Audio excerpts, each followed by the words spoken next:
Hey, fifth grade. So now we're going to talk about diamantes. I'm excited because we actually get to write something. A diamante looks like a diamond. It comes from the French word covered in diamonds. Who doesn't like to be covered in diamonds? But here we're covered with wonderful words that look like a diamond. Okay. So in this poem here, it is going to be two contrasting words. We're going to start with one word and then we're going to end with the opposite word. All right. So I'll just go ahead and read for you. I'm starting at the second paragraph. You can read along with me on page 105. A diamante contrasts two nouns that are opposites, such as summer and winter, sun and moon, heat and cold. The diamante on the left shows the contrast between the seasons of spring and fall. The one on the right contrasts an insect and a bird that are opposites in many ways. A diamante often, but not always, contrasts objects from nature. It may always contrast opposite ideas, such as joy and sorrow. So let's go ahead and take a look. At that poem on the left-hand side, we start with spring. Now, under the word spring, you're going to list two adjectives that describe spring. Now, this writer has described spring as being misty and pink. Okay. And under your two adjectives, you have three action words. So what are three action words that attribute to the word spring? Here, we see thawing, warming, and budding. Okay? All right. True. All things true.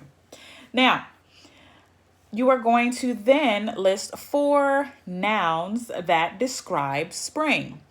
So in the spring, you have flowers, you have rainbows, you have crickets, and bonfires. Okay.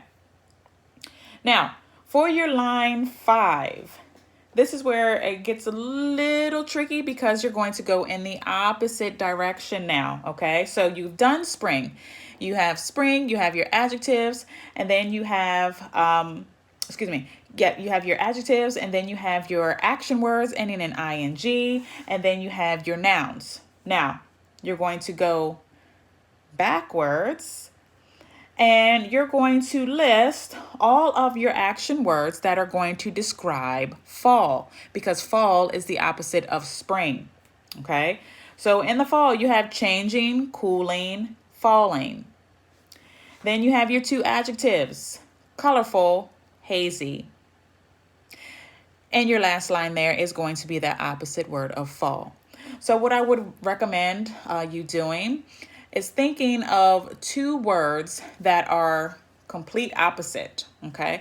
Please think of something that you like. Usually when I write something and I'm just doing creative writing pieces, it's about something that I am really, really interested in, okay? And it makes it a little bit easier to write about. So think of something that you would want to write about.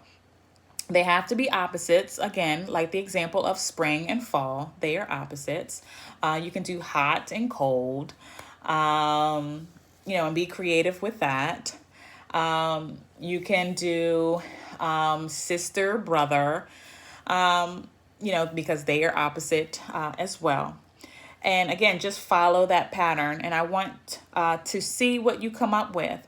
So after you are completed with this task, if you can, please upload it for me. I would love to read it and to review it and before we go any further, because of course we are going to turn this into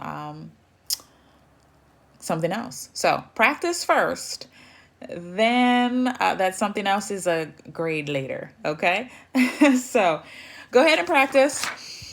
Think of two things that are the opposites. Think really, really hard and long, and I will talk to you later.